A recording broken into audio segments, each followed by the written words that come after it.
Hi, my name is Dr. John Douillard, and I want to talk to you today about vitamin B12. Now, vitamin B12 is potentially a deficiency that affects more than half the world's population. Why is that? It's because lots of folks have less than optimal digestion. All the other B vitamins are water soluble. They digest very easily, no problem. B12 has its own unique way of being digested, absorbed, and assimilated and stored in your liver.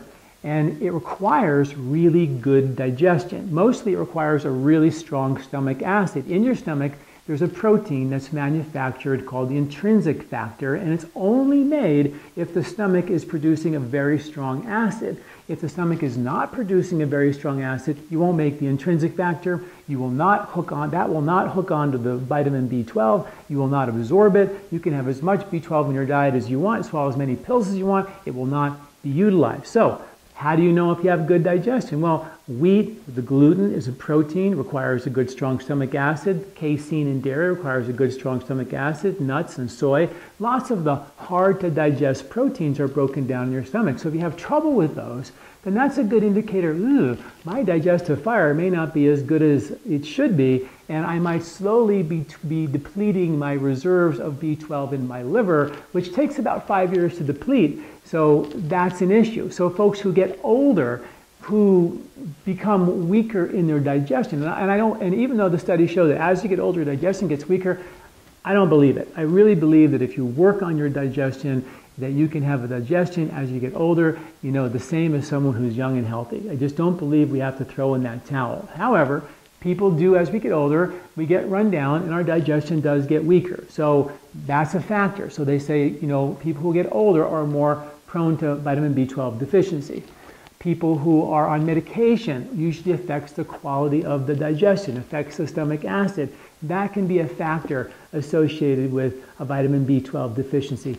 Being a vegetarian because you don't have adequate B12 in your diet is almost maybe the most classic historical way folks get B12 deficient. They just don't get enough B12 in their diet.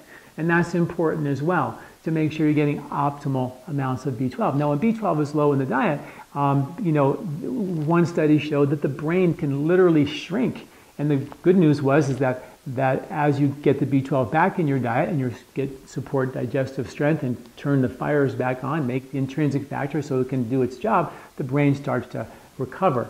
Now, when the B12 hooks onto that intrinsic factor and it's carried all the way through your intestinal tract, it doesn't leave your intestine until the very end of your small intestine where it goes to your liver to be stored. So along the way, what it's doing, it's precursing many of your hormones like melatonin for sleep, many of your neurotransmitters like dopamine and serotonin for mood stability. So if there was ever a vitamin that was good for your heart and good for your brain, then vitamin B12 is it. And because it's difficult to digest, and folks tend to get weaker digestive stomach fires, it's a very, very common deficiency. So years ago, you'd get injections of B12, and now today, they have these very, very efficient sublingual versions of vitamin B12 that absorb through the sublingual pathways directly into your blood. I'm a big fan of those because when you take those and you feel better right away, more energy, better mood,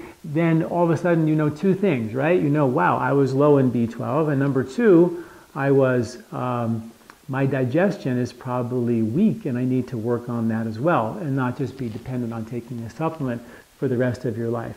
Vitamin B12, the vitamin B12 tests are considered suspicious. They're less than 100% accurate.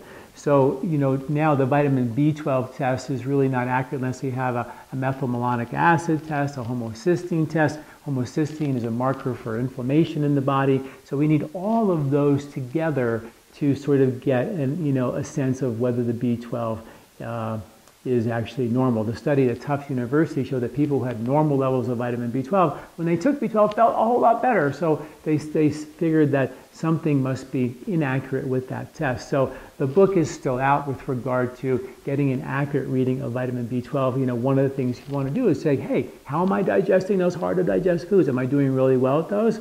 then you're probably okay. Does my diet have adequate B12 in it? Then you're probably okay. If my digestion has become weaker, or I became a vegetarian for a while, then you might be thinking about, vitamin B12, concerns. Issues like that are related to vitamin B12, lack of mental clarity, tiredness, exhaustion, fatigue, and even some strange neurological symptoms like burning tongue and burning soles of your feet oftentimes can be associated with a lack of B12 in the blood as well. So please take a look at the article associated with this video, and thanks for listening. I'm Dr. Douillard.